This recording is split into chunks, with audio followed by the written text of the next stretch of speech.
a minor political party is making some major waves down in Australia.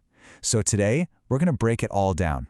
The arguments, the policies, and some really startling polling numbers behind the recent surge of Pauline Hanson's One Nation Party. So you've got to ask, right? How has One Nation managed to grab such a huge slice of the vote, almost out of nowhere?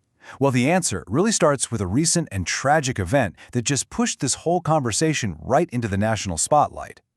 And it all kicked off with a call for action from a pretty unexpected place, the business community. You know, in the aftermath of that tragic Bondi attack, they started demanding a much harder look at Australia's immigration policies.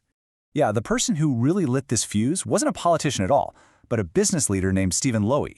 He went public demanding that immigration policy be included in the Royal Commission, which, by the way, is Australia's highest form of public inquiry, into the Bondi attack.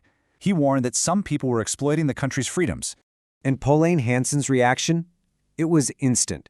She came out and said Lowy was spot on, and she absolutely seized that moment to turn up the volume on her own long-held arguments about immigration. All right, so how does this all build into the core of One Nation's platform? What exactly is Pauline Hanson's argument about immigration when you get right down to it? Okay, so the foundation of her whole position, which she says is based on trends over the last 30 years, is this really simple but powerful claim. Australia is bringing in, quote, the wrong people. So, what does she actually mean by that? This quote really gets to the heart of it. She argues that some groups of immigrants are actively resisting assimilation, and in her words, they hate our culture and way of life. She points a finger specifically at what she calls Islamic fundamentalists, who she claims are getting a foothold in the country. And it doesn't stop there. She gets even more specific, drilling down into the issue of radicalization. She claims that she's hearing from communities that even while parents are trying to assimilate, their children are being radicalized, either online or, as she alleges, in certain Islamic schools. And that leads to her call to put a spotlight on these places. Okay, so if that's the problem as she's laying it out, what are the solutions she's putting on the table? This is where all that talk turns into some very concrete and pretty controversial policy proposals. So let's take a look at the hardline approach that One Nation is pushing for. These policies are definitely designed to be tough and, from her point of view, very decisive. For dual citizens who engage in what she calls hate speech, the proposed response is a really clear three-step process. First, identify them. Second, strip them of their Australian citizenship. And third, deport them. Simple as that. And the proposals go way beyond that. She's also suggesting monitoring specific schools, maybe even with cameras, blocking entry for people from certain Middle Eastern countries that she says won't take their own people back, making new arrivals wait a full 10 years for citizenship, and yanking the residency of anyone who breaks the law during that waiting period. Now, this is where things get absolutely fascinating. This hardline stance, which is often dismissed by mainstream politics, seems to be connecting in a powerful way with a growing number of voters. And the data? Well, the data is pretty stark. Check this out. A recent poll from Demos AU really captures this political ground shifting under everyone's feet. The numbers are, frankly, pretty wild. And here it is. This is the big one. Just look at this chart. You've got the governing Labour Party at 29%, fine.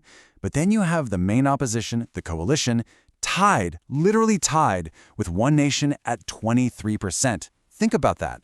A minor party is polling at the exact same level as one of the two pillars of Australian politics. That's a political earthquake. And if you look at the trends, it gets even clearer. Since the last election, support for the coalition has dropped by almost 9%. Voters are walking away. So where are those voters going? Well, this number tells the story. One Nation has seen a massive positive swing of over 16%. I mean, this isn't just a little bump, it's a full-on surge. So the question is, why? Yeah, according to Hanson and her supporters, the answer is pretty simple. It's a deep, deep dissatisfaction with the political establishment, a feeling that the major parties just aren't offering a real choice anymore. The way they frame it, it's a really clear contrast. On one side, you have Labour and the Liberals, who they say have become so similar you can't tell them apart, causing voters to just lose faith. And on the other side, One Nation positions itself as the one offering strong leadership that's willing to tackle these tough issues head-on. And this quote from Pauline Hanson's daughter, Lee, who's also involved with the party, just sums it up perfectly. She argues that the Liberals have basically become Labour light, blurring all the lines and creating this political vacuum that One Nation is now more than happy to fill. And this isn't just about polling numbers. Get this. Down in Tasmania, they've seen a 600% increase in party membership since the last election. 600%. That shows a real groundswell of energy and organizing power building up behind the party on the ground. Which brings us to our final and most critical question. We've seen the arguments, we've seen the policies, we've seen the polling data. So if this trend of voter frustration with the major parties keeps up, and a party like One Nation can hang on to this kind of momentum, what could that signal for the future of Australian politics? That, right there, is the question to watch.